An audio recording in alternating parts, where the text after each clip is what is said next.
Good. So I see that we are live now. So good morning again, everyone. Today on 22nd October, we continue our reading of Vyavahaaraatmak Janvaad, behavior-centered conversations by Shri A. Nagaraj, which is part of the complete body of literature called Madhyasth Darshan. And we are referring to January 2017 edition when we are talking about pages. So we are on page 105 of the original Hindi book of 2017 edition. So we straight away go there.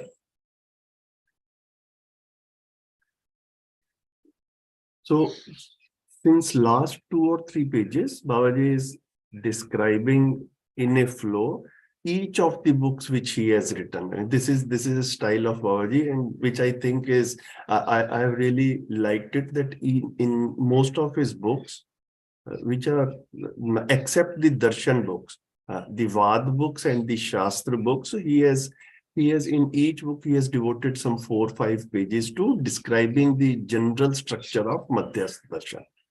Okay, what are the main books in that? And then, the key points of life which are addressed in that book. So far,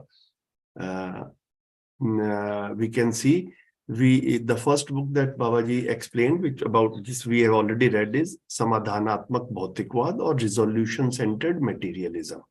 The next book Babaji mentioned was Vyavahaaraatmak Janvaad, the book which we are reading, and which is behavior-centered conversations. Then the next book which was mentioned was Anubhavatmak Adhyatmavad, realization-centered spiritualism. Manav Sanchetnavadi Manovigyan, humane consciousness-based psychology. Vyavahaarvadi Samaj Shastra, which is behavioral sociology. Okay, so this far, these 5 books we have already studied. Not the books we have studied, but these paragraphs explaining about these books.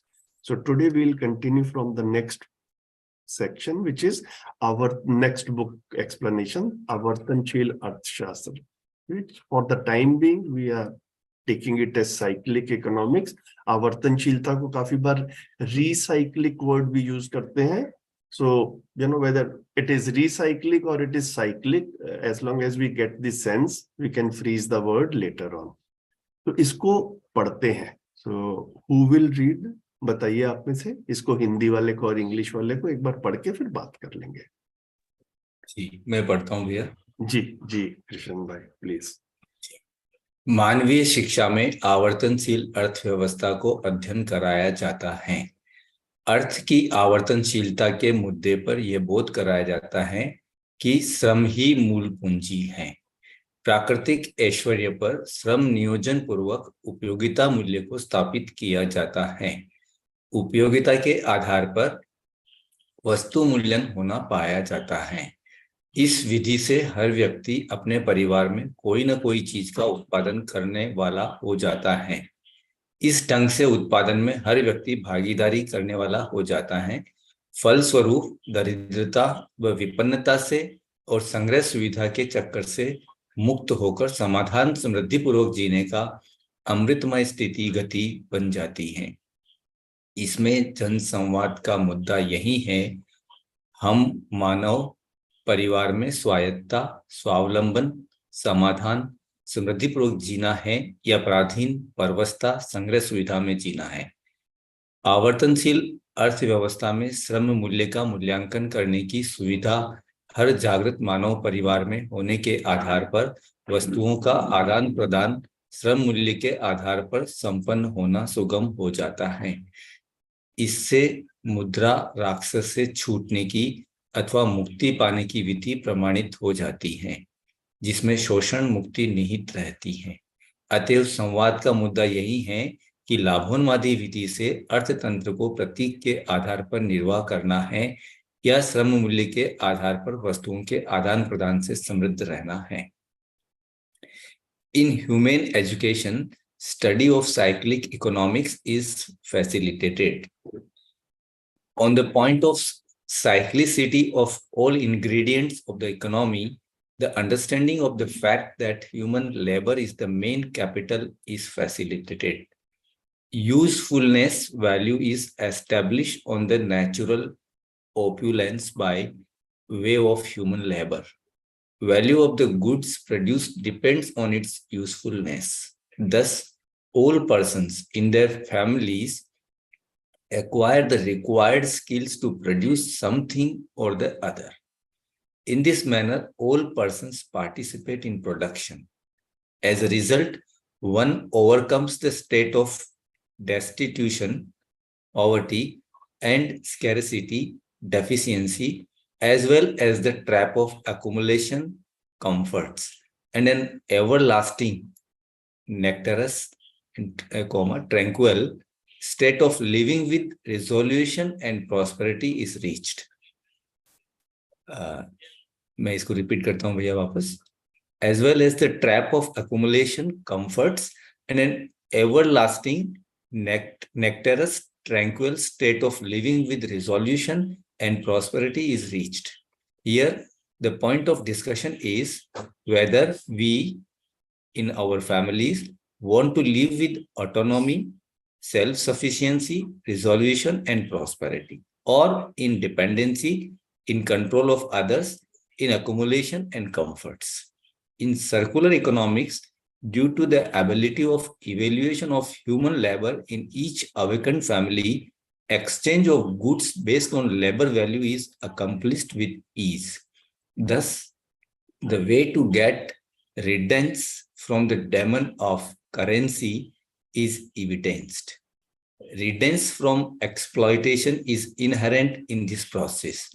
Thus, the point of discussion is whether we want to have a profit-obsessed economic system based on symbols or symbolic currency, or to be prosperous by exchange of goods based on labor value.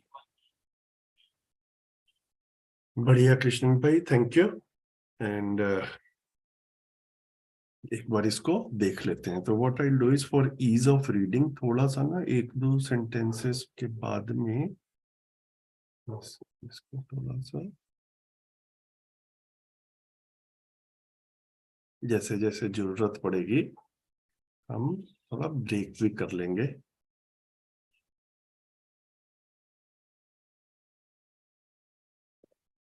ठीक है. सो मानवीय शिक्षा में आवर्तनशील अर्थशास्त्र को अध्ययन कराया जाता है. In human education study of cyclic economics is facilitated. So, you know, we were talking about आवर्तनशील को नॉर्मली हम कहते हैं रिसाइकल करना है ना. मतलब किसी भी चीज, जैसे हम कहते हैं पानी, ऑक्सीजन, वेस्ट पेपर, ये सारी चीजें मतलब ये रिसाइकल होनी चाहिए. तो रिसाइकल को हमने आवर्तनशीलता के साथ में नॉर्मली हिंदी लैंग्वेज में ऐसा रिलेट करते हैं. मतलब अब यहाँ पर ना एक चीज का ध्यान जा रहा है कि एक्चुअल में रिसाइकल करना है. ये मानव ने, humans have made this program. Okay, कि किसी चीज को रिसाइकल करना है. In existence, when we study the existence, सब कुछ एक साइक्लिक वे में चल रहा है. मतलब when we look at our solar system, so sun is at the center and the earth is revolving around the sun. Now it is a cycle which has been going on billions, trillions of years, jitna bhi kuch hoga, so this is continuously happening.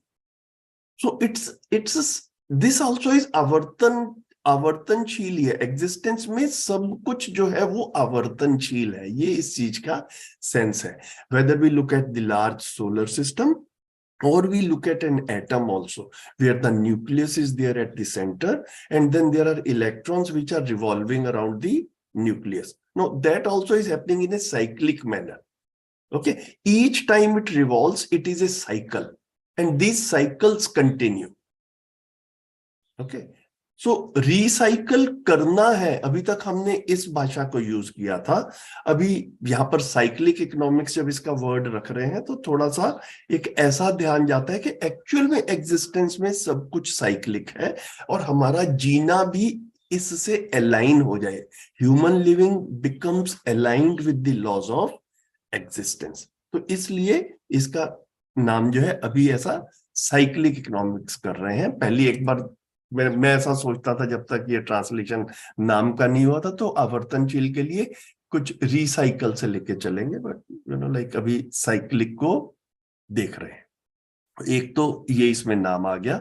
दूसरा, during the process of translation I found it very interesting when we are looking at the root of words, and I'm seeing that a lot of people have suddenly joined, so welcome everyone and we'll continue. तो ये जो अर्थव्यवस्था है जिसको हम economics कह रहे हैं, तो like most of many English words, their root lies in some Greek word or in some Latin word. तो जैसे इकोनॉमिक्स को देखते हैं तो इसमें ना एक वर्ड आता है ये जिसको इको कह रहे हैं. No, in English when in the field of education, when we studied and when our children are studying, there are two subjects which are taught in formal education, school and college. One is ecology. Okay, so ecology, just for the sake of highlighting, I will write like this, ecology. And the second word is economy. Now we see that in both these words, the word eco is common. Okay, ecology and economy. So is it a coincidence that this eco word is common in this, or eco word actually indicates something? Okay, जिसको बाबा जी ने बोला ना कि शब्द से ही भाषा भास हो जाता है, हम लोगों ने अभी तक इसको हिंदी में देखा था. As we are translating this whole Madhyas Darshan books in English, what I very astonishingly and in a very pleasant manner I realize is कि this has been universally going on in all the languages of the world.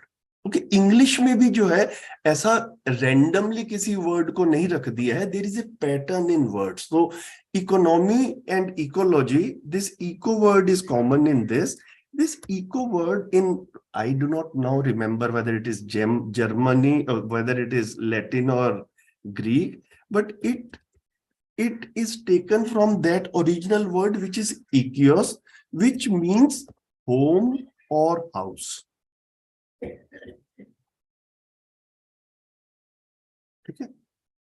Now, logy is study of and nomi is maintenance of.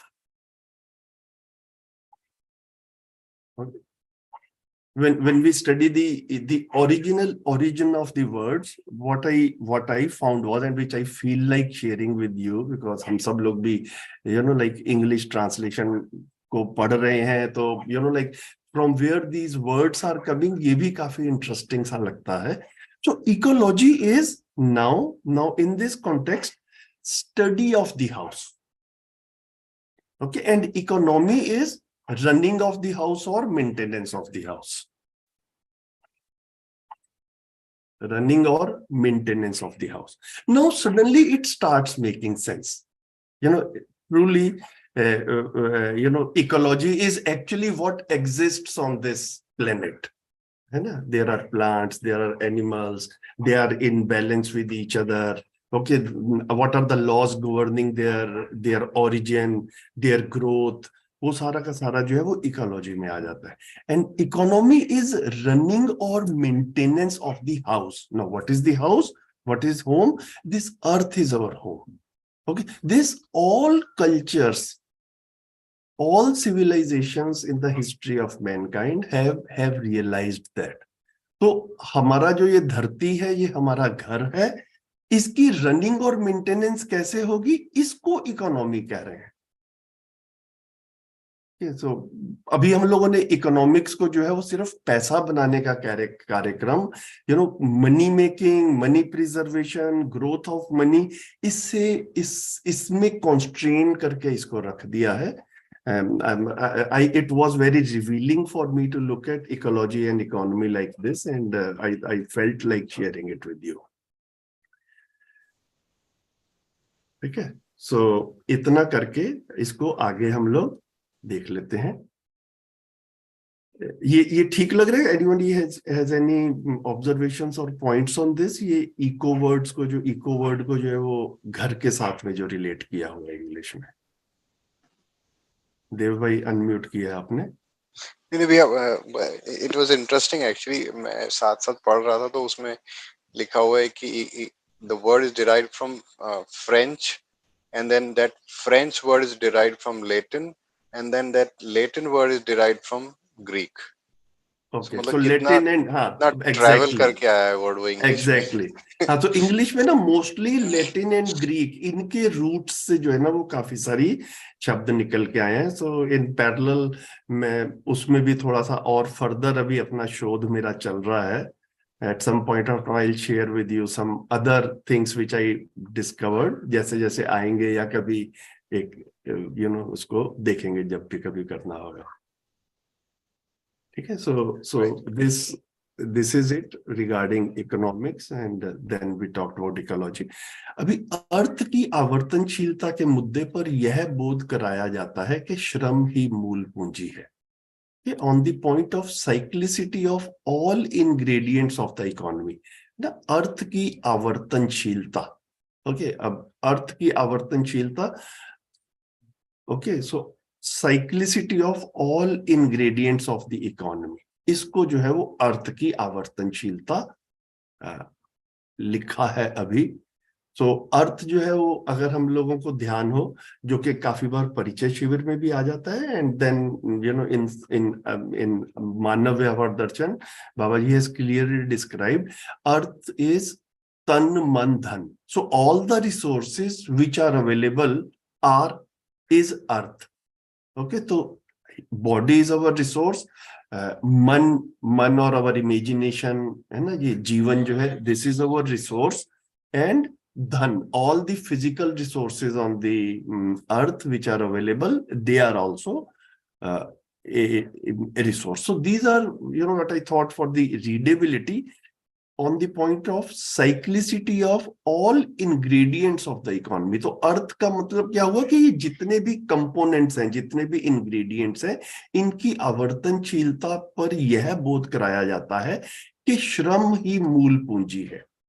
The understanding of the fact that human labor is the main capital is facilitated. Okay, ये मूल पूंजी है जो हमारे हाथ में है।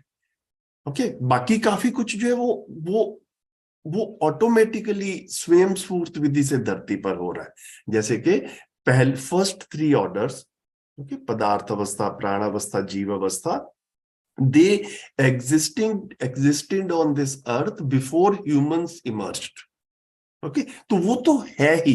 अब मानव के पास में मूल पूंजी क्या है, मानव करता क्या है ना, क्या करना चाहता है, ये एक मूल पूंजी है मानव के साथ। ये जो सब कुछ अवेलेबल है, अब मानव को यूज भी करना है, तो यूज करने में ये आगे बना रहे, उस तरह से भी यूज कर सकते हैं। ठीक है, और मैं यूज कर लूं और ये सब बर्बाद हो जाए, ऐसा भी यूज कर सकते हैं। In either of these cases आदमी, मानव जाति मेहनत तो कर ही रही है।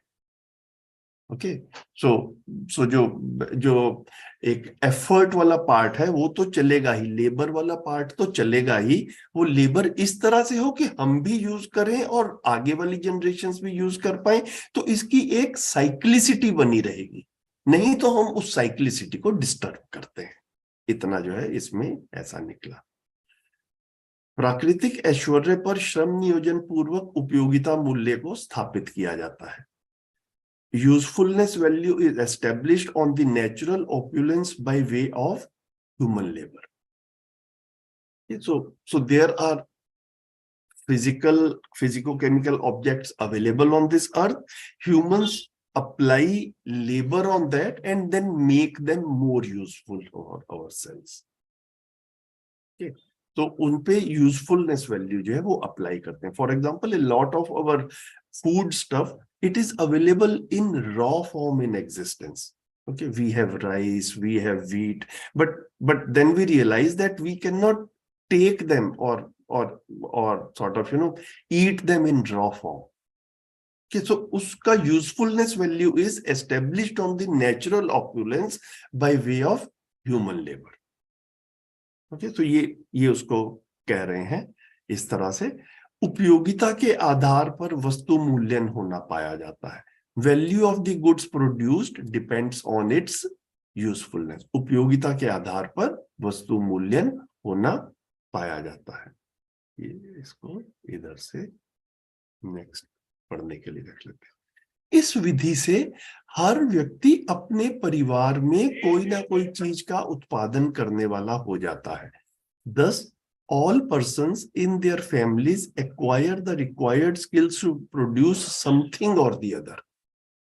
है ना, ये जो इकोनॉमी है, तो अब we need something in our homes. No, we cannot produce everything that we need in our homes. तो सोसाइटी का एक पार्ट ये रहता है that there is a natural distribution of skills. Okay, as per one's, let's say, interests also and acquired skills. तो कोई व्यक्ति जो है वो एग्रीकल्चर में पार्टिसिपेट कर रहा है, कोई सिविल इंजीनियर बन रहा है, कोई डॉक्टर बन रहा है, ओके, कोई कार बना रहा है, कोई कंप्यूटर बना रहा है। तो इस तरह से करते हुए कोई ना कोई उत्पादन हर परिवार कर रहा है। And it is not essential that every person in a family goes out and participates in the economy. Okay, maybe one or a few persons of a family go out and then other persons support running of this whole household itself. Okay, if I go to office, there are other people in the home which ensure that the household keeps on running. There is food in the house, there is cleanliness in the house, electricity bills are getting paid, raw stuff in the kitchen is coming from the market.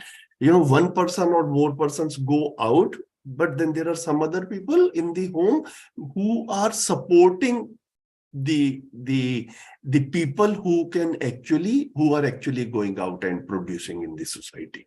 तो हर व्यक्ति कहीं ना कहीं पर अपना contribution जो है वो कर रहा है। One of the misunderstandings or a wrong notion which has come out in today's world is that people who actually go out and make money are somehow getting more respect than people who are not going out and not directly participate in generation of money. तो इससे घरों में काफी बार सम्मान वाला मुद्दा, जो respect वाला मुद्दा जो है ना, वो ऐसा क्लियरली मेरे ऑब्जर्वेशन में आया है। आप लोग भी इसको देख ही सकते हैं अपने आसपास कि इससे the person who is staying in the home is sort of considered less somehow, and the person who goes out and participates in society is considered at a higher level as far as respect is concerned. वो काफी बार अपने behaviour में, बातचीत में, body language में, उसमें भी जो है वो आना शुरू हो जाता है। तो एक बार जब हमको पूरा का पूरा ये कॉन्सेप्ट क्लियर होता है कि एक्चुअल में साइक्लिसिटी जो है वो क्या है, कि एवरीथिंग इज साइक्लिक। ओके, तो उसमें हर व्यक्ति पार्टिसिपेट कर रहा है। That participation itself is the cause of respect, है ना। ये जो है उसको एक बार जब हम देख पाते हैं तो काफी जो है बिहेवियर एस्पेक्ट भी जो है उसमें क्लियर होता है। इस ढंग से उत्पादन में हर व्यक्ति भागीदार करने वाला हो जाता है। In this manner, all persons participate in production. Okay, so if my wife does not go to a factory and I go to a factory, it does not mean that I am participating in the production activity in the society and my wife is not participating. Okay, my wife is facilitating and supporting me to go out there and participate. So we are jointly participating. ये एक perspective अपने में clear हो और अपने में behaviour में भी क्लियर हो, घर में एक दूसरे के साथ में। ओके, तो I think that it resolves a lot of things. फलस्वरूप दरिद्रता व विपन्नता से और संग्रह सुविधा के चक्कर से मुक्त होकर समाधान समृद्धि पूर्वक जीने का अमृतमय स्थिति बन जाता है। सो दरिद्रता और विपन्नता से और संग्रह सुविधा के चक्कर से मुक्त होकर, as a result one overcomes the state of destitution. Okay, destitution कहा पॉवर्टी को, एंड स्केर्सिटी जिसको कहा deficiency, as well as the trap of accumulation comfort. So as a result, one overcomes the state of destitution and scarcity as well as the trap of accumulation comforts. इस ढंग से उत्पादन में ये हो गया था, फलस्वरूप दरिद्रता व विपन्नता से और संग्रह सुविधा के चक्कर से मुक्त होकर समाधान समृद्धि पूर्वक जीने का अमृतमय स्थिति बन जाता है। एंड एवरलास्टिंग एंड अमृतमय को ना, मैं अमृत को इंग्लिश में नेक्टर कहते हैं, तो baby one adjective is nectareous, I don't know how to pronounce it, but nectareous ऐसा बोल सकते हैं, या ट्रैंक्विल भी बोल सकते हैं, लेकिन बेसिकली क्या है, इसकी एक कंटिन्यूअस स्टेट बन जाती है। It is not that sometimes we are feeling this and sometimes we are feeling otherwise, we are continuously feeling a state of resolution and prosperity, samadhan and samriddhi. This continuous state itself is अमृतमय। यही हम सब जो है वो, it is like amrit, it is like nectar. Okay, so an everlasting state of living with resolution and prosperity is reached. तो ये just discussion के लिए इसको रखा था, maybe we can remove it. So everlasting state of living with resolution and prosperity is reached. इसमें जनसंवाद का मुद्दा यही है, हम मानव परिवार में स्वायत्तता, स्वावलंबन, समाधान समृद्धि पूर्वक जीना है या पराधीन, परावशता, संग्रह सुविधा में जीना है। Here the point of discussion is whether we in our families want to live with autonomy, self-sufficiency, resolution and prosperity, or in dependency, in control of others, in accumulation of comforts. है ना, पराधीनता, परावशता, परवशता, संग्रह सुविधा। Okay, इसको बोला control of others, in control of others. So I M feeling like I am not independent, someone else is controlling me. That someone else is what? The collective mindset of the society, which is in delusion. Okay, so this itself is an indication of जो हमको अपने में feel कर महसूस होता है, that like I mean there is some incompleteness in life, there is some hollowness in life, ऐसा लगता है कि कुछ पर्पसलेसली सी चल रहा है। तो ये इसका मतलब ही है कि मैं पराधीन हूं, मैं परवश हूं, जो कुछ भी सब सोच रहे हैं, they are saying that this is how life is led, this is what the human living is. मैं भी उसमें पार्टिसिपेट करता हूं, but I do not feel fulfilled. ऐसा लगता नहीं है यार ये ऐसा ही है। तो उसका फिर रूट में क्या निकला कि जैसा सबने सोचा था मैंने भी उसको ठीक माना, वैसा करके देखा, ओके, लेकिन I did not reach a mental state where I wanted to reach. वो खुद को अच्छा नहीं लग रहा है, उस स्टेट में अपने को पाते हैं। तो ये लास्ट वाला जो अभी हमने ब्रेक किया था सेक्शन, इसको भी देख लेते हैं। आवर्तनशील अर्थशास्त्र अर्थव्यवस्था में श्रम मूल्य का मूल्यांकन करने की सुविधा हर जागृत मानव परिवार में होने के आधार पर वस्तुओं का आदान प्रदान श्रम मूल्य के आधार पर संपन्न होना सुगम हो जाता है। In circular economics, due to the ability of evaluation of human labour in each awakened family, exchange of goods based on labor value is accomplished with ease, है ना। श्रम मूल्य के आधार पर संपन्न होना सुगम हो जाता है। तो सुगम हो जाता है मतलब it is accomplished with ease। इससे मुद्रा राक्षस से छूटने की अथवा मुक्ति पाने की विधि प्रमाणित हो जाती है। ये riddance, thus the way to get riddance from the demon of currency is evidence। Okay, पहले मैं इसको रिडेंस लिखा था, अभी धीरे से मुक्त होना जो है उसको हम लिबरेशन लेके चल रहे हैं। So we have one option here, आप लोग जैसा बताएंगे वैसा लेके चलेंगे। एक हम इसको लिबरेशन भी लिख सकते हैं, दूसरा रिडेंस भी लिख सकते हैं। ओके, रिडेंस या liberation. I would like to hear from some of you कि ये पढ़ने में और सेंस में कैसा जो है वो ठीक लगता है. Thus the way to get liberation from the demon of currency is evidenced, या riddance from the demon of currency is evidenced, and then riddance or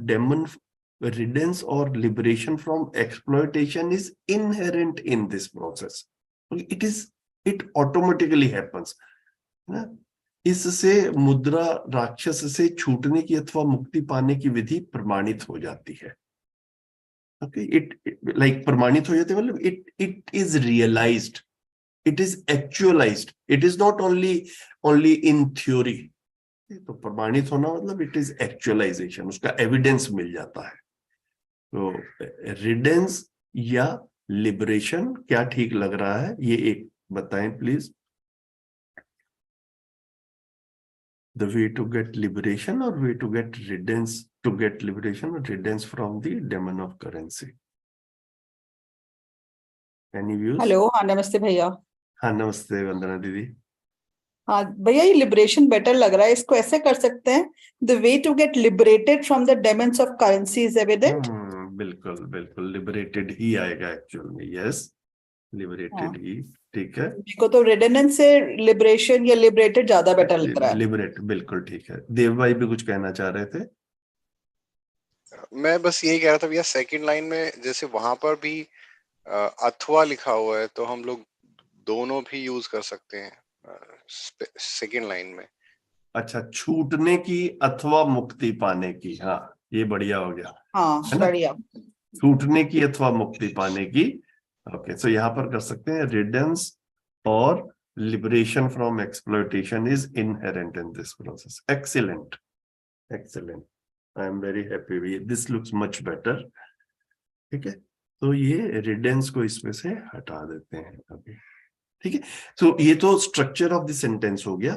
अभी इसमें कहना क्या चाह रहे हैं, जो देखिए I am also in the process of understanding. I am not claiming that, like I can explain exactly what Babaji has meant. My interpretation so far, where I stand today, is that Babaji is not saying that we have to dispense with the currency. Okay, हमको मुद्रा को बिल्कुल छोड़ देना है, and we have to go back to the how humans lived earlier, which is in the barter system. So there was no currency at that time, and that is where we have to reach. I think what Babaji is saying is, इससे मुद्रा राक्षस से छूटने की अथवा मुक्ति पाने की विधि प्रमाणित हो जाती है. तो presently what is happening is humans are in pursuit of money. इसको राक्षस कह रहे हैं. Okay, money has become the ultimate goal of life. Comforts and accumulation has become the ultimate goal of life. Okay, the more a person is deluded, the more such persons, these persons give importance to the physical comforts as well as currency. इसको मानव व्यवहार दर्शन में बिल्कुल सूत्र के रूप में बाबा जी ने लिखा है, जो जितना अधिक भ्रमित है उसने सुखी होने के लिए सुविधाओं और साधनों को उतना ही अधिक महत्वपूर्ण माना है.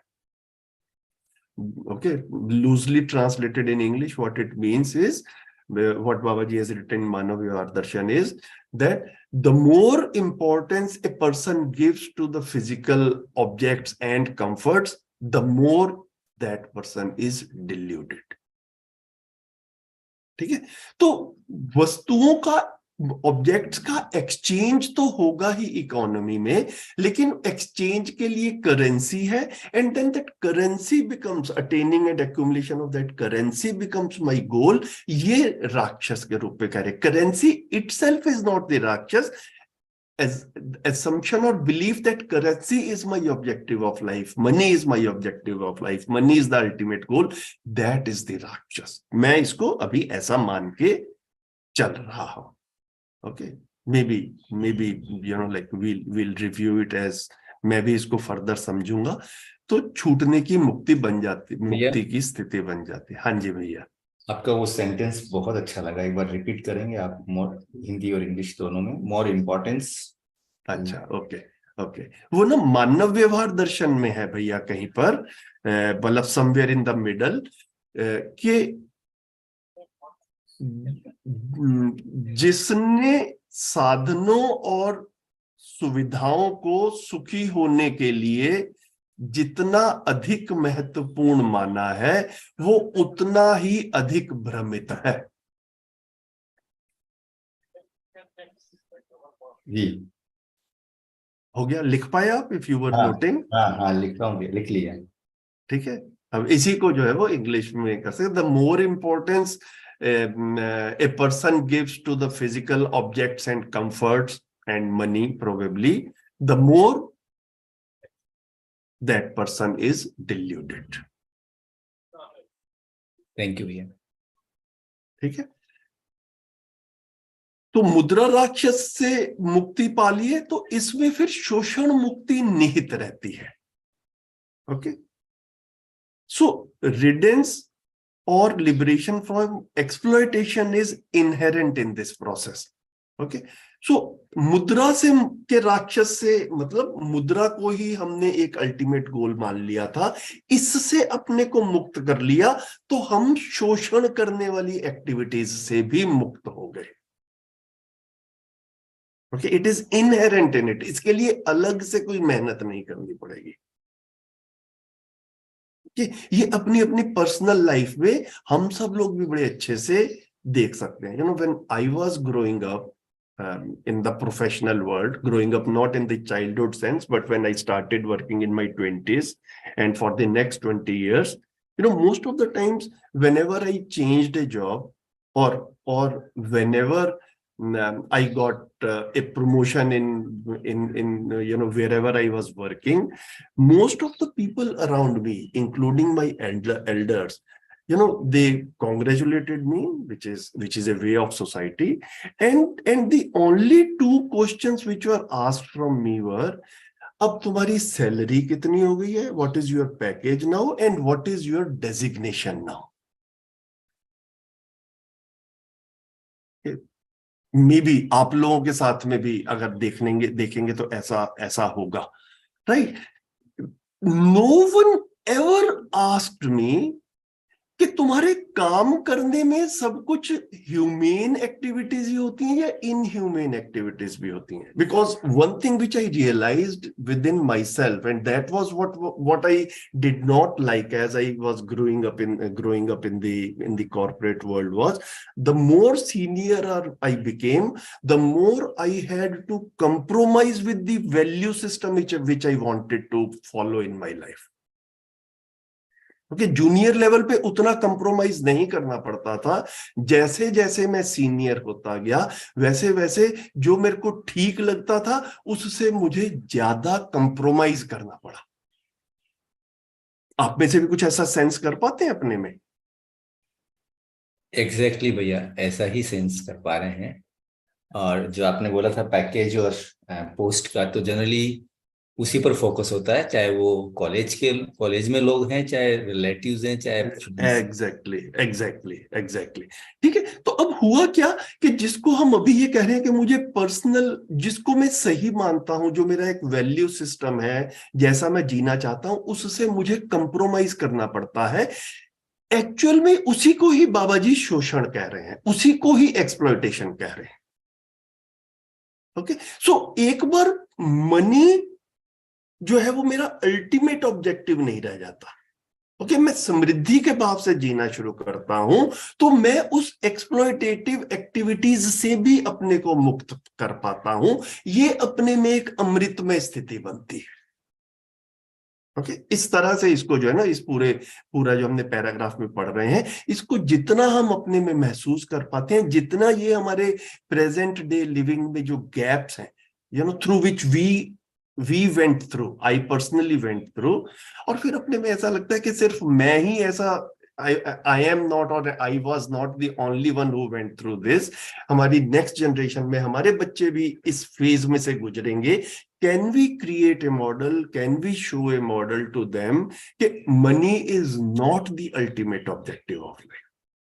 Okay, शरीर का ध्यान रखना है, to that extent objects are needed. Okay, लेकिन सुखी होने के लिए मैं सुविधाओं से ही सुखी होऊंगा, मैं साधनों से ही सुखी होऊंगा, ये अपने आप में अधूरी बात है, ये भ्रमित कार्यक्रम है। इतना जो है इसमें से निकल के आया। तो जिसमें शोषण मुक्ति निहित रहती है, ओके, रिडेंस और liberation from exploitation is inherent in this process. अतएव संवाद का मुद्दा यही है कि लाभोन्मादी विधि से अर्थतंत्र को प्रतीक के आधार पर निर्वाह करना है या श्रम मूल्य के आधार पर वस्तुओं के आदान प्रदान से समृद्ध रहना है। So thus the point of discussion is whether we want to have a profit obsessed economic system based on symbols. Symbols means symbolic currency. So okay, यहाँ पर प्रतीक आया था, तो प्रतीक का मतलब सिंबल्स बनता है, बट प्रतीक का मतलब यहाँ पर प्रतीक मुद्रा जो है, तो सिंबॉलिक करेंसी और representative currency, these are the two words which I have seen being normally used in you know in the financial world. Symbol based on symbolic currency or to be prosperous by exchange of goods based on labor value, है ना, या श्रम मूल्य के आधार पर वस्तुओं के आदान प्रदान से समृद्ध रहना है। तो मेरे को काफी बार पर्सनल लाइफ में ऐसा लगता था that the salary which I am getting, I can very comfortably live at half of what is the salary that I am getting, है ना, even less than half. Okay, तो मैं जाकर के कुछ अपना टाइम इन्वेस्ट करता हूं, okay, I deploy myself somewhere because some system is working and I have to participate in that system. That is investment of my tan man dhan.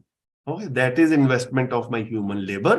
In exchange of that, I want money or I want physical object so that my family can live comfortably. To that extent it is okay. श्रम मूल्य के आधार पर वस्तुओं के आदान प्रदान से समृद्ध रहना है। लेकिन जहां पर ये मॉडल बदल जाता है, and I want maximum salary, okay, so that I can have more comforts, then it goes to exploitation. इतना जो है ये this is very fine line actually. एक बार ये क्लियर होता है तो मैं अपने में काफी रिलैक्स्ड महसूस किया, एंड धीरे से ऐसा लगा कि ये नेक्स्ट जनरेशन के साथ भी, अपने घर के बच्चों के साथ में भी और बाहर भी, जहां जहां पर भी ये बात करने का हमको विंडो ऑफ अपॉर्चुनिटी मिलता है, इस चीज को क्लियर कर पाए। तो ये बुक का नाम जनवाद है। For all of us, it creates a window of opportunity. अब हमारा ध्यान गया इस चीज के ऊपर, तो अब मैं किसी भी यंग बच्चे के साथ में मिलता हूं तो while I ask him or her के where are you employed and क्या आपका इसमें growth opportunities हैं, because that is the starting point. But one question which I have invariably started asking now, क्योंकि आई सी द गैप, मेरे से कभी किसी ने नहीं पूछा था, ये मुझे बाद में रियलाइज हुआ, इन बच्चों के साथ में हम ये पूछ पाए। So I am asking all youngsters nowadays that whatever you are doing, are you finding it ethically correct? कुछ एथिकल डिलेमा तो नहीं आता in whatever you are doing? ये क्वेश्चन पूछने में कुछ हर्ज तो नहीं है? कृष्णन भाई, आप भी काफी बच्चों को पढ़ाते ही हैं। नहीं भैया, ये कोई हर्ज भी नहीं है, और इवन सही की तरफ ध्यान दिलाने के लिए काफी महत्वपूर्ण है, काफी महत्वपूर्ण भी है। ठीक है, तो एक तो है कि आपका पैकेज कितना है, आपका डेजिग्नेशन क्या है, and then in addition to that आपको जो भी आप काम करते हो उसमें एथिकल डिलेमा तो नहीं होता, कुछ मॉरल डिलेमा तो नहीं होता। ओके, एक बार ये ध्यान जाता है तो बच्चा भी कुछ ना कुछ उसको सोचा है। तो देन अगर कोई अपने में कंफ्यूज्ड है, अपने में इनफुलफिलमेंट महसूस कर रहा है, हमारे को तो 10-20 साल इस चीज को पहचानने में लगे कि ये लैक ऑफ फुलफिलमेंट क्यों है, राइट? तो एटलीस्ट इफ यू कैन, जो हमारे को टाइम लगा, अगली पीढ़ी के साथ में ये जल्दी हो जाए, इस चीज का हमारी तरफ हमारा ध्यान। वंदना दीदी प्लीज, आप कुछ कहना चाह रहे हैं? हाँ दीदी, भैया मैं इसी रेफरेंस से एक चीज बात शेयर करना चाहती थी फ्रॉम आवर लाइफ। हाँ, तो जब मेरा छोटा वाला बेटा या बड़ा वाला बेटा जब पढ़ रहे थे, 12th वगैरह में आ रहे थे, तो उनके कुछ फ्रेंड्स 12th के बाद ही यूएस जा रहे थे, और कुछ मतलब ग्रेजुएशन के बाद, जैसे मेरा छोटा बेटा पीएचडी के लिए गया, उसके भी फ्रेंड्स कुछ यूएस जा रहे थे। तो शरद का हमेशा ये था, वो बच्चे जब जाते थे बोलते थे कि तुम रिसर्च कुछ भी करो बट मेक श्योर कि तुम एटम बॉम्ब या उस तरह की चीजें का ना हो जिससे ये बन सके। मतलब वो तुम्हारे ध्यान में हमेशा बना रहना चाहिए कि मतलब दुनिया को डिस्ट्रक्शन की तरफ ना ले जाने वाली कोई चीज ऐसी ना तुम रिसर्च करके बनाओ ताकि वो वहां तक पहुंचे। मतलब बॉम्ब मत बनाना, बाकी तुम्हारी रिसर्च जो तुम्हें करनी है वो करना। बस मुझे वो बात याद आ रही थी। बिल्कुल बिल्कुल बिल्कुल, है ना। तो ये जैसे वंदना दीदी ने ध्यान दिलाया कि बॉम्ब, एटम बॉम्ब नहीं बनाने, वॉर मशीनरी में नहीं पार्टिसिपेट करना, this is one part of activities which we can say are wrong. Otherwise हमारी मेन स्ट्रीम इकोनॉमी में भी ऑलमोस्ट ऑल प्रोफेशंस में ये वाला compulsion it keeps on increasing.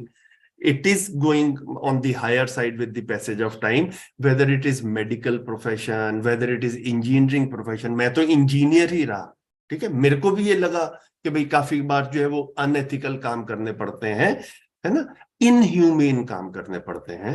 Okay, doctors वगैरह का तो हम लोग काफी बार एग्जांपल लेते ही हैं कि लाइक जितने भी बड़े बड़े हॉस्पिटल्स हैं उनमें एक तरह से like they are businesses and they want to increase their profit. So all the hundreds और thousands of doctors which are working there, उन सब के ऊपर कहीं ना कहीं पर एक प्रेशर रहता ही है कि सर्जरीज इंक्रीज होनी चाहिए, रूम ऑक्यूपेंसी बढ़ना चाहिए.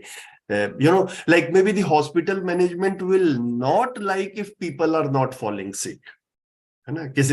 किसी दिन कम बीमार लोग आए तो ऐसा लगेगा कि आज जो है वो मजा नहीं आया, राइट. तो like this has been a bad quarter और a bad year, we made less profits in this year. तो ये प्रॉफिटेबिलिटी इंक्रीज होती रहे.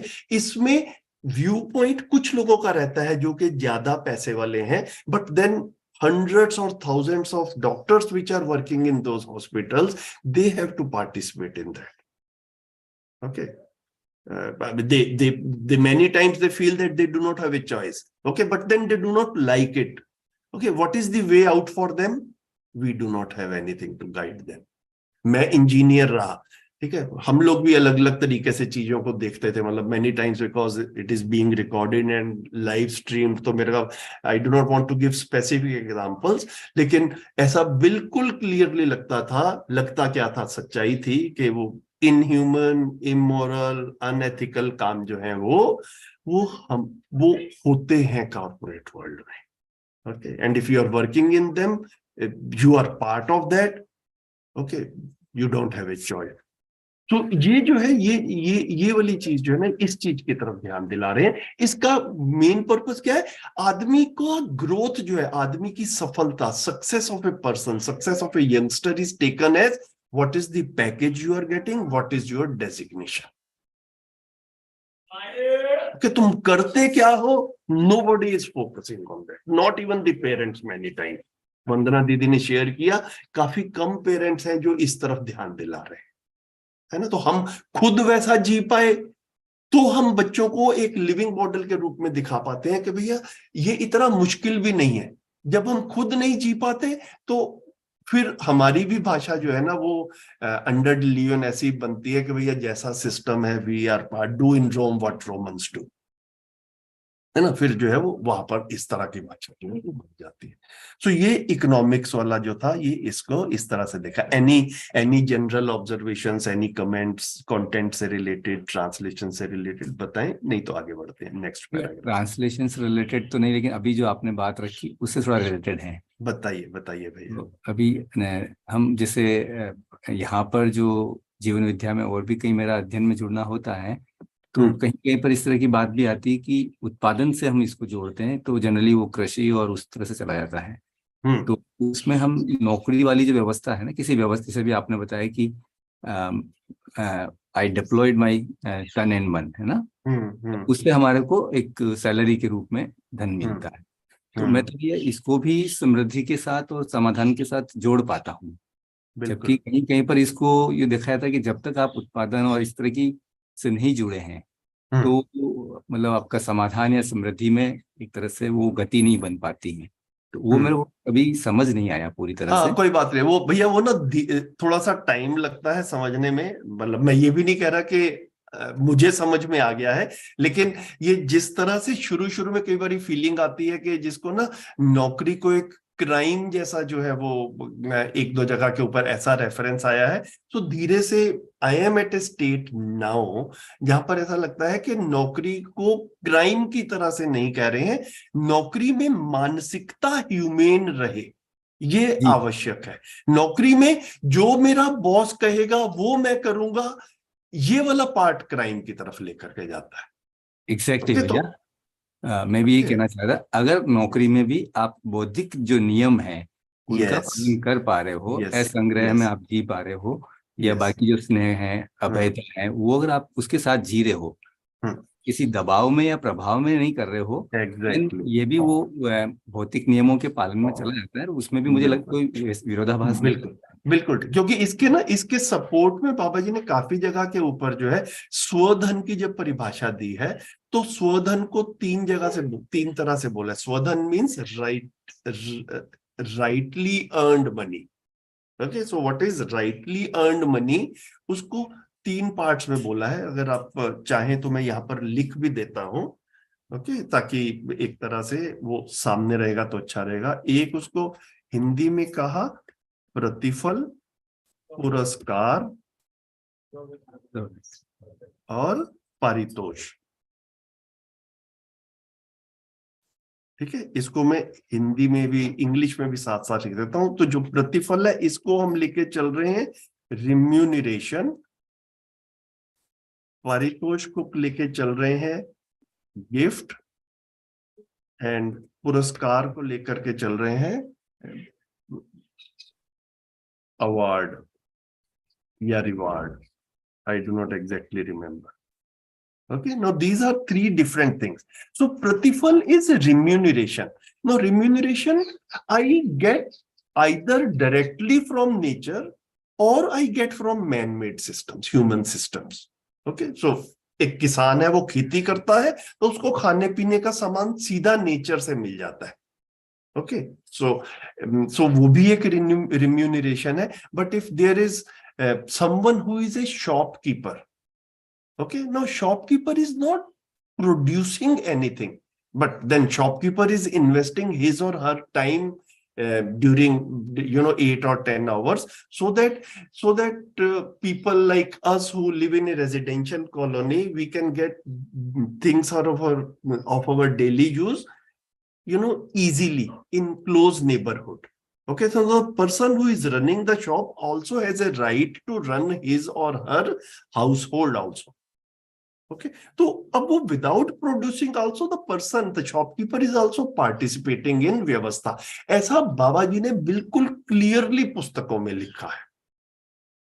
ओके, तो समय नियोजन जो है, तो एक आदमी टीचर है, एक आदमी डॉक्टर है, एक आदमी शॉपकीपर है, एक आदमी बैंक में काम कर रहा है। इन जो समाज के 5 आयाम है उनमें ये सब चीजें तो होंगी ही। ठीक है, तो इसके लिए फिर उनको रिम्यूनरेशन मिलेगा, इसको क्राइम नहीं कह रहे हैं।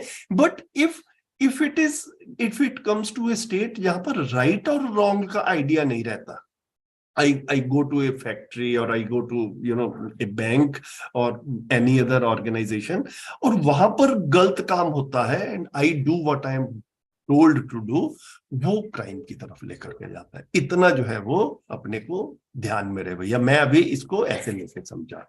भैया इसमें एक और चीज आती है थोड़ा सा, कि जो कुछ इस तरह के जॉब हैं जिसमें हम अपना तन मन लगा रहे हैं और उससे हमें ठीक है धन उपार्जित कर रहे हैं और किसी गलत तरीके से नहीं हो रहा है, शोषण और वैसा नहीं है, लेकिन उसकी उपलब्धि क्या है, मतलब वो इस व्यवस्था को देखें, परिवार से लेकर राष्ट्र अंतरराष्ट्र की व्यवस्था को देखें, उसमें उसकी उपलब्धि क्या है, मतलब उससे क्या सभी लेवल पर उपलब्ध हो रहा है। उपलब्धि मतलब how is it linked with human goal. Human goal is सुख शांति संतोष, वो जीवन गोल है। ह्यूमन गोल इज समाधान समृद्धि अभय सह अस्तित्व। हाँ, जैसे भैया एक कोई फैशन डिजाइनर है ना भैया, एक एग्जाम्पल है, तो फैशन डिजाइनर जो कर रहा है वो इस पूरी व्यवस्था में कहीं कोई उपलब्धि वाला कार्य तो है नहीं, तो उसको हम कैसे कनेक्ट करेंगे यहाँ पर? तो वो देखिए, वो जो कर रहा है वो देखेगा, लेकिन भैया हम मोटा मोटा थोड़ा सा ऐसा तो देख ही पाते हैं कि कपड़ों के डिजाइन में भी कुछ कुछ वैरायटी रहती है। तो you know like, I mean every person doesn't want, जैसे मैं इस समय टी शर्ट पहना हूं, ओके, नाउ नाउ सभी लोग हमेशा टी शर्ट ही पहने ऐसा भी जरूरी नहीं है। हो सकता है किसी को टी शर्ट पहनने में कंफर्टेबल नहीं महसूस करता, ओके, किसी को कुर्ता अच्छा लगता है, ओके, किसी को शर्ट अच्छी लगती है। तो ये सब भी, whether we are linking it with fashion और whether we are linking it with you know physical level के ऊपर, हर व्यक्ति का एक कंफर्टेबल रहने का भी एक आवश्यकता रहती है। सुबह से शाम तक किन कपड़ों में मैं कंफर्टेबल महसूस करता हूं, तो थोड़ा सा इन चीजों को, बारीक पॉइंट्स को देखेंगे कि फैशन कहां पर कह रहे हैं। मतलब तो जो आप एक एक्सट्रीम पॉइंट की बात कर रहे हैं, यस, वो फैशन परेड हो रही है और वो सब कुछ है, वो ठीक है, लेकिन कहीं ना कहीं पर कहीं ऐसा ना हो कि हम फैशन शब्द के अंतर्गत सारे कपड़ों के वैरायटी को रिजेक्ट करना शुरू कर दें। इसमें कुछ काम करने की जरूरत नहीं है। May be that also will be extreme. नहीं भैया, संरक्षण और सुविधा, कंफर्ट के फेज में तो ठीक है, अभी हम जो देखते हैं प्रैक्टिकली अभी बिल्कुल ठीक है, उससे कनेक्ट नहीं करता है। बिल्कुल ठीक है, बिल्कुल ठीक है, इतना ठीक है।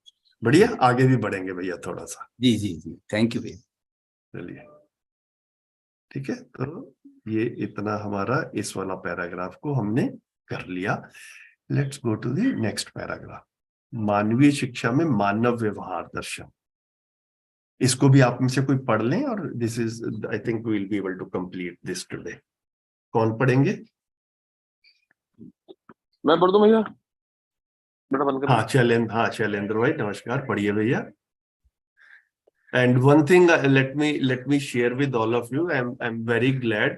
कल देव भाई और मैं आपस में बात कर रहे थे that today is Ashtami festival in many homes. You know, maybe most of us will be busy and we'll have maybe lesser participation today. I'm glad that we have 15 participants in the meeting right now. I'm very glad to note that. देव भाई, बढ़िया लग रहा है। जी जी भैया, more than average today. More than average, ठीक है। शैलेंद्र भाई पढ़िए इसके। Thanks everyone for joining.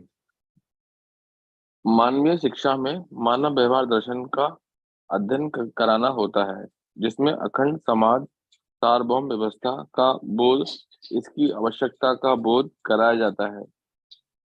मानव व्यवहार में प्राकृतिक नियम, बौद्धिक नियम और सामाजिक नियमों को बोध कराने की व्यवस्था रहती है, जिसमें समाज की सुदृढ़ता, वैभव, पूर्णता का बोध कराया जाता है।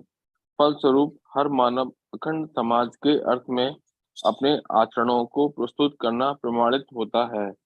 इस प्रकार ऐसे अखंड समाज के अर्थ में सार्वभौम व्यवस्था में भागीदारी स्वयं स्फूर्त विधि से संपन्न होना होता है। यही स्वतंत्रता और स्वराज्य का प्रमाण है। अस्तु संवाद का मुद्दा है, अखंड समाज सार्वभौम व्यवस्था के अर्थ में जीना चाहिए या समुदायगत राज्य के अर्थ में जीना चाहिए। In the human education study of the philosophy of human behavior, facilitated which includes understanding of undivided society, universal ordinance and its need, it is designed to make the understanding of natural laws, intellectual laws of social laws studiable if offer the understanding of the robustness of society and its ultimate of grandeur. As a result, the conduct of all human is dedicated to undivided society and is evidence. As such, in this manner, participation in universal ordinance occur in a self-motivated way towards the goal of undivided society. This needs is the evidence of independence and self-governance. Thus, the point is the discussion is, do we human want to live and strive for undivided society, universal ordinance or for a sectarian state. Sectarian state. Sectarian state. Badhiya bhaiya, thank you. Thank you. And I was just looking at the list of participants. So glad to see Spencer also joining after a long time. Spencer, welcome to the meeting. Namaste. Thank you.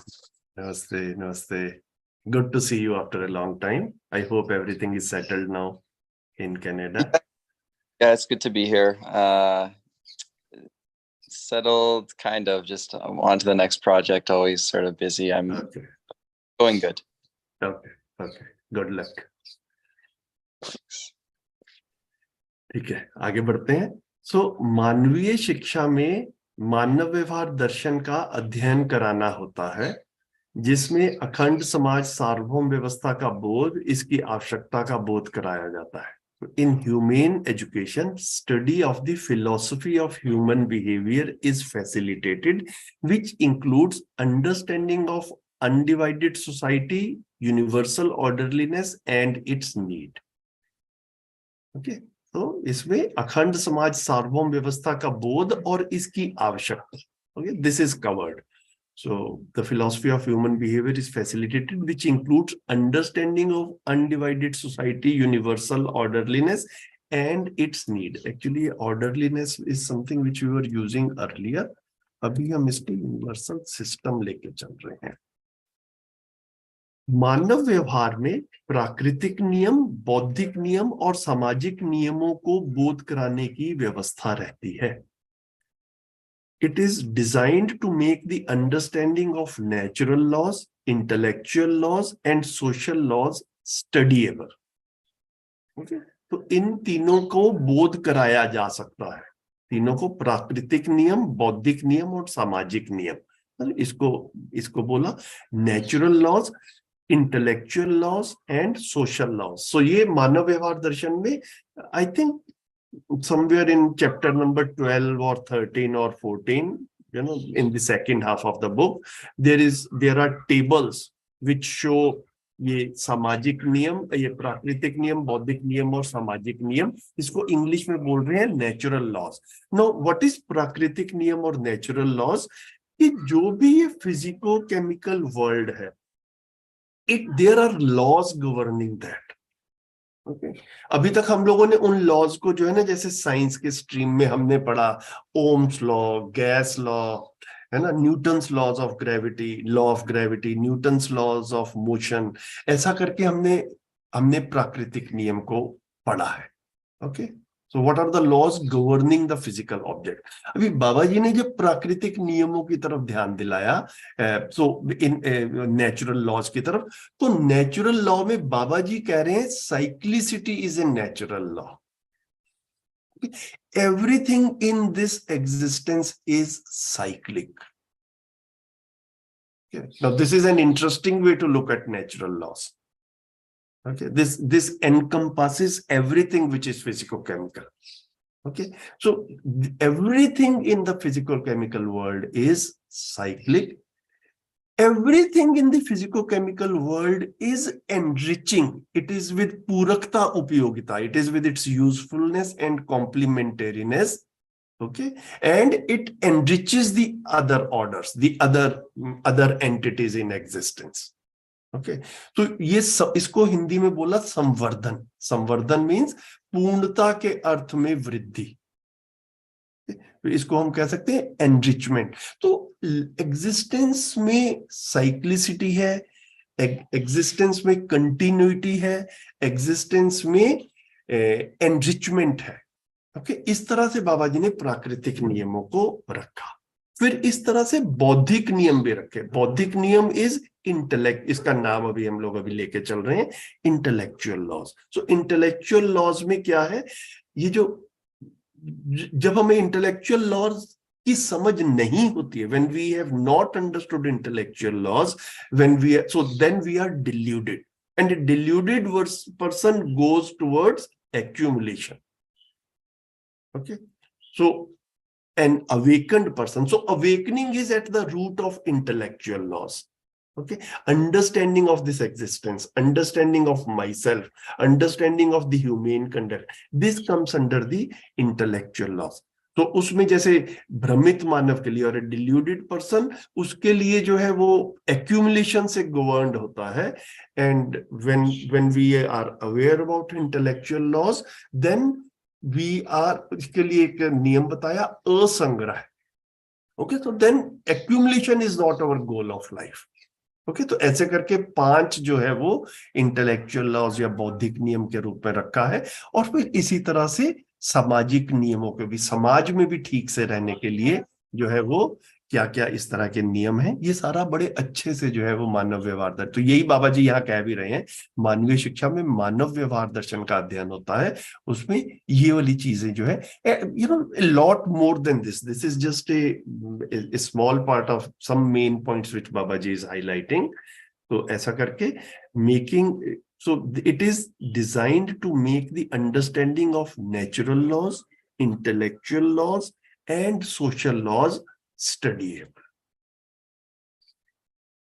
ठीक है, तो इतना जो है इसमें लिखा, जिससे समाज की सुदृढ़ता, वैभव, पूर्णता का बोध कराया जाता है. इट ऑफर्स द अंडरस्टैंडिंग, जहां जहां पर ऑफर आया था, we are making it, it facilitates the understanding of the robustness of society and its ultimate grandeur. Okay, समाज की सुदृढ़ता और वैभव, पूर्णता का बोध कराया जाता है. It facilitates the understanding of the robustness of the society and its ultimate grandeur. Krishnan भाई हैंड रेज किया था आपने. भैया थोड़ा सा वो अलग था इसलिए मैंने वापस कर दिया. एक्चुअली अकोमोलेशन की जब हम बात करें भैया, तो साथ में एक पॉइंट और रह जाता है, दुरुपयोग भी. कई बार लोग अकोमोलेशन नहीं करते बट दुरुपयोग करते हैं. तो बिल्कुल ठीक है, ध्यान में वो आया था इसलिए. बिल्कुल बिल्कुल. तो सारी चीजें जो है ना ये इनमें, you know, like right now Baba is just pointing के उन बुक्स में क्या है. When we study those books, उसका डिटेलिंग जो है वो आएगा ही. ठीक है, तो सदुपयोग जो है, यस, सदुपयोग is also there in these laws. बढ़िया हो गया. फलस्वरूप हर मानव अखंड समाज के अर्थ में अपने आचरणों को प्रस्तुत करना प्रमाणित होता है. As a result, the conduct of all humans is dedicated to undivided society and is evidenced as such. Okay, so जो ये अनडिवाइडेड सोसाइटी है ना, लाइक दिस इज ए की वर्ड एंड ए की कॉन्सेप्ट, जो कि लगता है जब तक ये समझ में नहीं आता तब तक सेक्टेरियन सोसाइटी या सेक्टेरियन स्टेट चलता रहता है. तो you know, like my country is great, my religion is great, you know, my language is great, my culture is great. एक ये वाली भाषा बनती है. Okay, so as soon as we use this language, it means that we are great and others are not. Okay, and then we take just living with this pride in itself. अभी ये कह रहे हैं,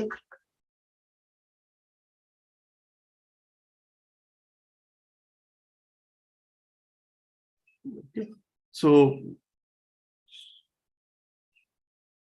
where were we? Yes, so this undivided society, this is the goal. Anything short of that does not work. If in our mindset this clarity is not there that this is the goal, okay, so then whatever I am doing on a day-to-day basis, in my home, in my workplace, while I am sitting with my friends, everything I am able to align with, whether it is in line with undivided society or not. Okay, so the conduct of all humans is dedicated to human society, undivided society. When will it happen? It will happen only after awakening. Okay, उससे पहले होता नहीं है. उससे पहले समाज टुकड़ों में बटा हुआ है ना. We see the global society, you know, the whole globe is divided in countries and countries are fighting with each other. Then when we go to further details, in each country infighting is also going on. Okay, and this also is true in every country, whether we look at the underdeveloped world, when we look at the developing world, or whether we look at the developed. Okay, you look at America, infighting is going on there also. Okay, there is a current president, there was a previous president, and there was the president previous to that. Every time a new president comes, like that is said that the older president or their party, they were indulging in unethical things, in corruption, and they say that we are getting victimized. This is happening in the most developed country in the world. Okay. We live in a developing country in India.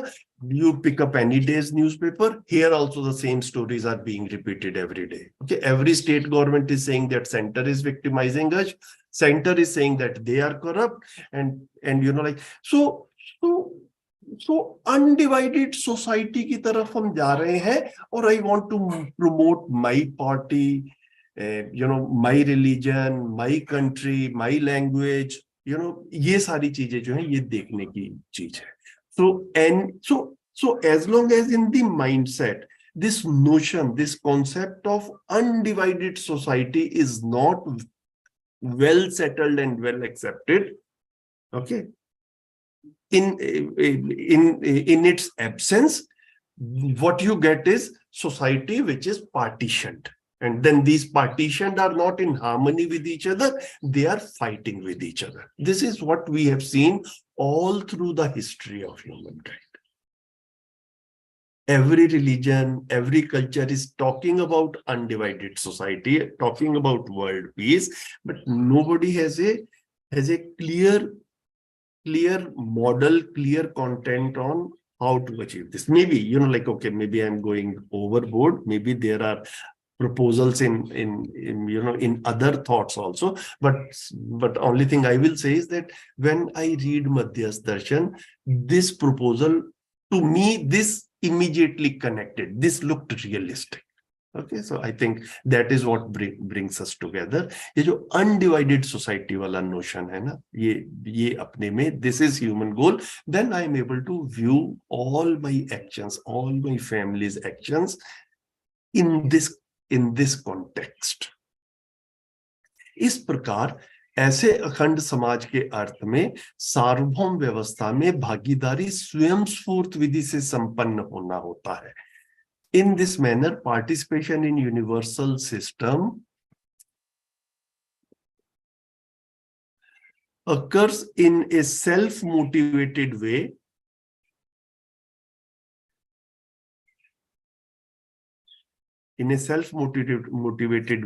towards the goal of undivided society. Okay, so in this manner, participation in the universal system occurs in a self-motivated way towards the goal of undivided society. So the goal is undivided society.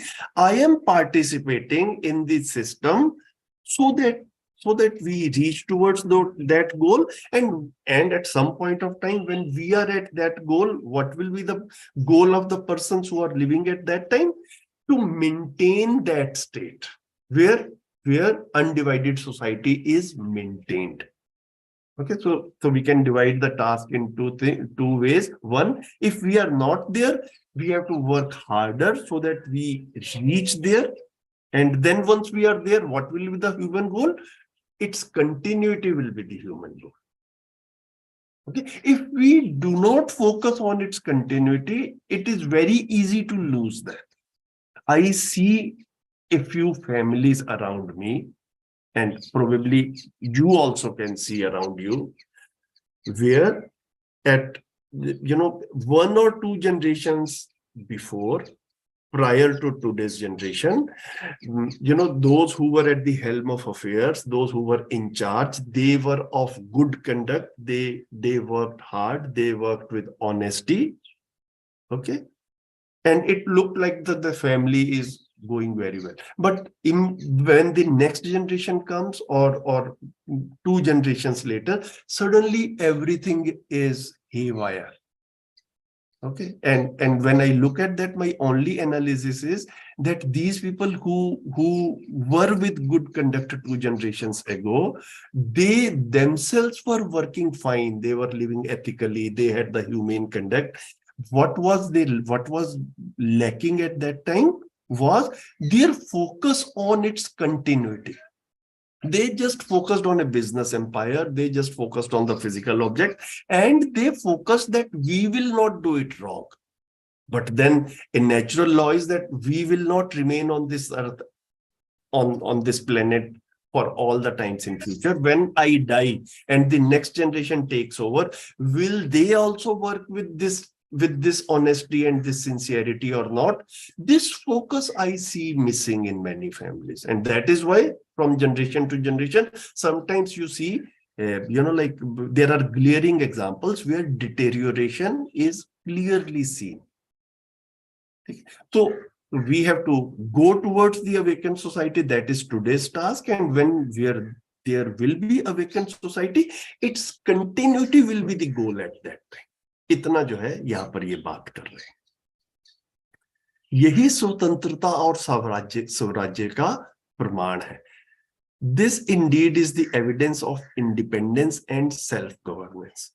अस्तु संवाद का मुद्दा है, अखंड समाज सार्वभौम व्यवस्था के अर्थ में जीना चाहिए या समुदायगत राज्य के अर्थ में जीना चाहिए. Thus the point of discussion is, do we humans want to live and strive for undivided society, universal system, or for a sectarian state? Okay, we discussed earlier, sectarian has come from sect. Okay, एक बार इसको लिख भी देते हैं.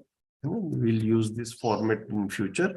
Sect is derived from sections. Sections is compartmentalization of society, okay, which are in friction with each other.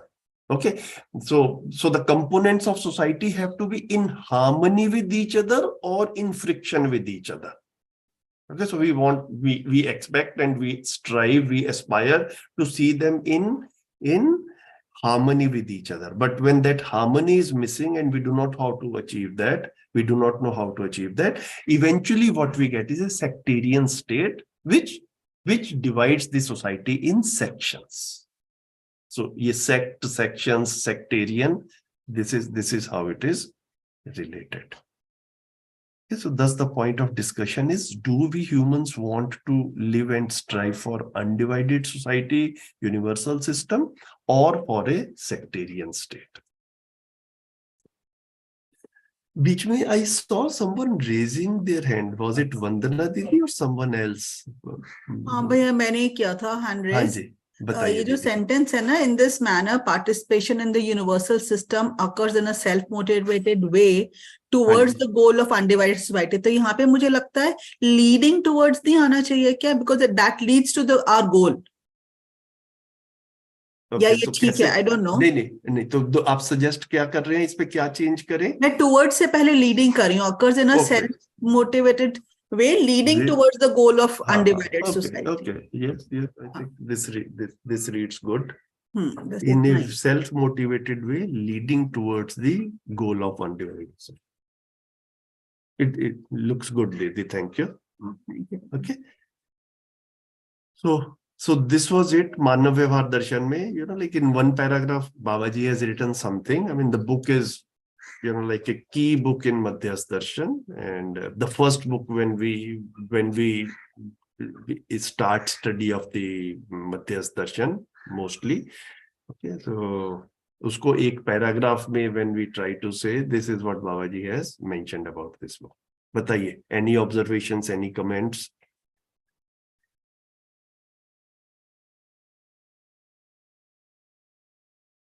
Okay, so looks like we can keep it here like this.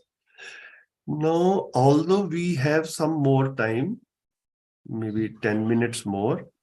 हाँ भैया, तो मैंने अभी जो पैराग्राफ जो मैंने पढ़ा था ना, इसको मैंने हिंदी में फिर पढ़ा था. ठीक है. तो इसमें मेरे को ये बात क्लैरिटी आई कि जो एजुकेशन में कंटेंट है उसका वो क्या है, मतलब इसमें वो क्लियरली शो करने की कोशिश करना समाज की सुदृढ़ता और वैभवपूर्णता का बोध कराया जाता है। एग्जैक्टली ओके, है ना। तो और ये होगा किससे? समाज कौन सा है? मानव समाज है। तो मानव ही है, it is only the humans, है ना, जिसका behaviour. So philosophy of human behaviour, मानव व्यवहार दर्शन कह रहे हैं ना बुक का नाम। The name of the book is philosophy of human behaviour. तो when we talk about society, society is what? It's the collective of humans only. They behave in a certain way. If they are deluded, it will go towards sectarian society, and if they are awakened, it will go towards undivided society. इतना जो है वो निकल के आता है। Okay, so society will be either sectarian or undivided.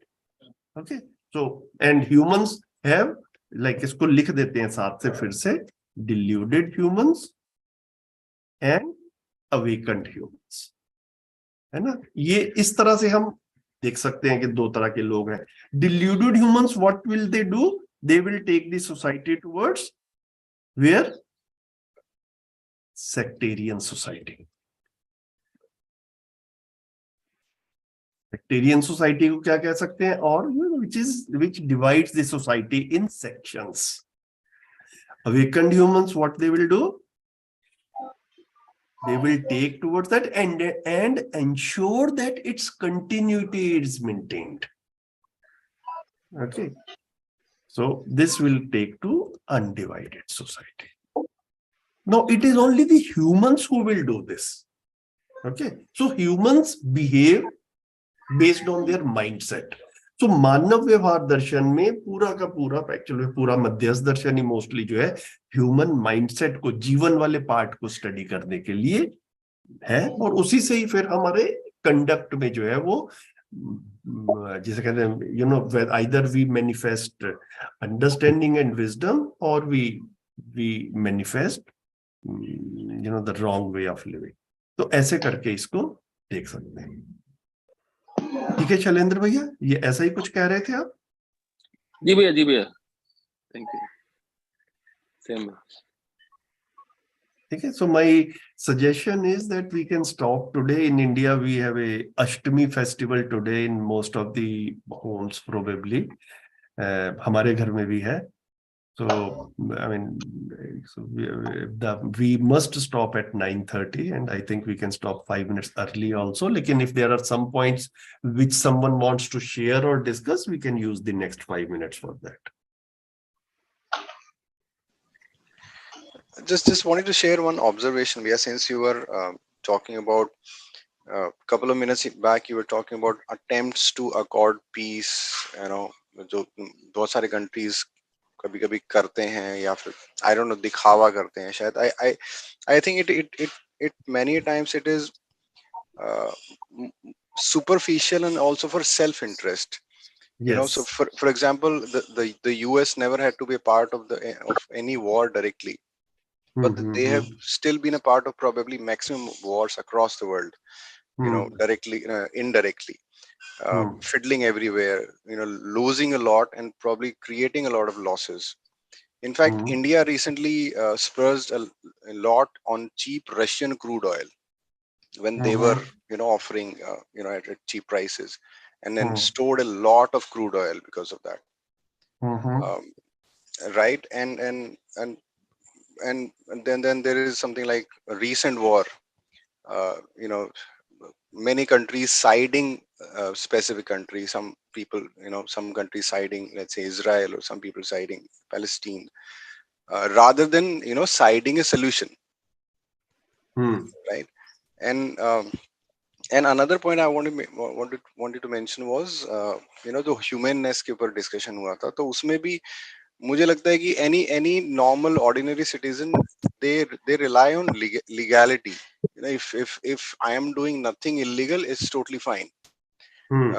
Forgetting the fact that the people who are actually making those, you know, creating those legalities and working on those legal aspects, they are also, as per my understanding, that they are also like Brahmit humans. Yes. Yes. Right. जो वहाँ top position पे बैठे हैं, वो frame करने के लिए उनसे निकलेगा भी वही फिर ultimately.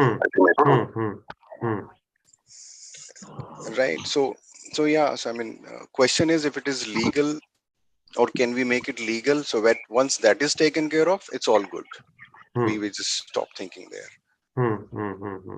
So yes, I mean, this is a dilemma which, you know, like, I mean, it took a long time in me also to resolve, actually.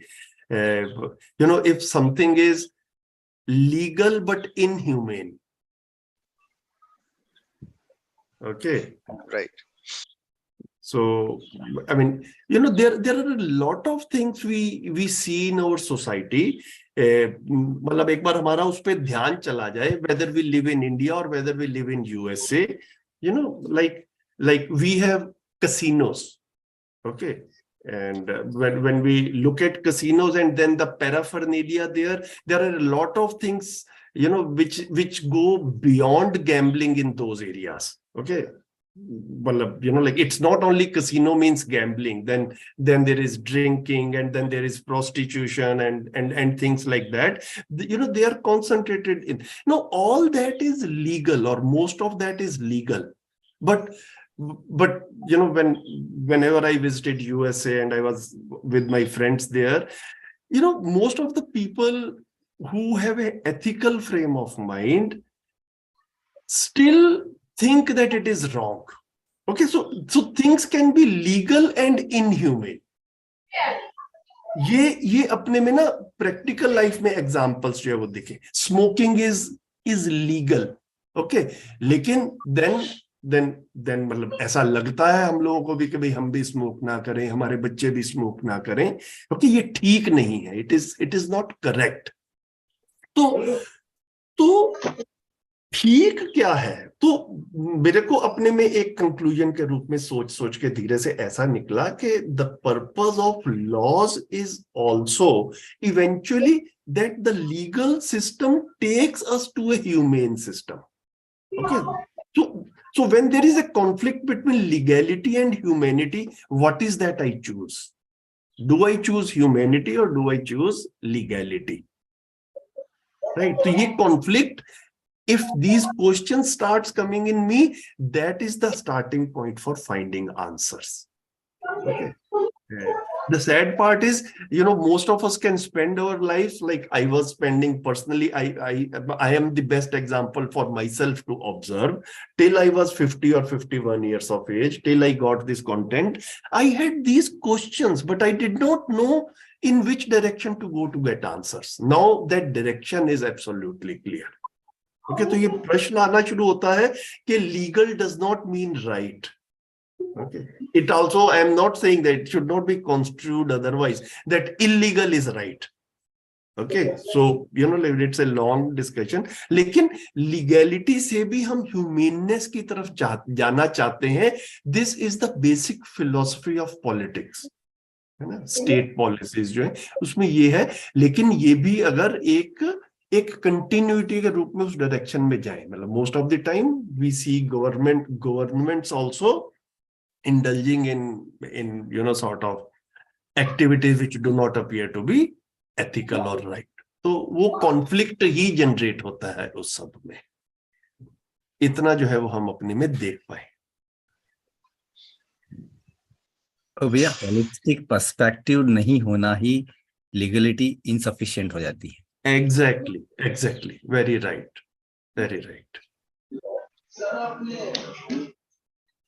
ठीक है, और कुछ बोलना चाहते हैं तो बताएं. Any other sharing, last comments?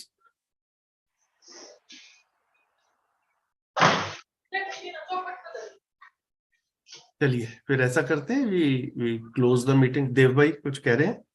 नहीं भैया, बस थैंक यू बोलने के लिए अनम्यूट किया था. चलिए ठीक है, thank you. And one thing, I will be conducting a शिविर in Hapur from 25th till 1st. So there the routine does not allow me to do these sessions. So I will not be available on 29th October. It is a choice with the team here, है ना, कि आप चाहें तो you can have the meeting in my absence itself. You have access to this document, देव भाई. कभी भी आपको लगे that you know, like you guys can get together in my absence also, read it and discuss it among yourselves. I will actually encourage that. ठीक है? so that the continuity is maintained. और कभी अगर आपको जब तक ऐसा लगता है कि नहीं मेरे होने से ठीक रहता है, in that case next Sunday most likely I will not be able to conduct. So then in that case 5th November को शुरू करेंगे. ठीक है, thanks for joining and see you next time. Thank you. Thank you.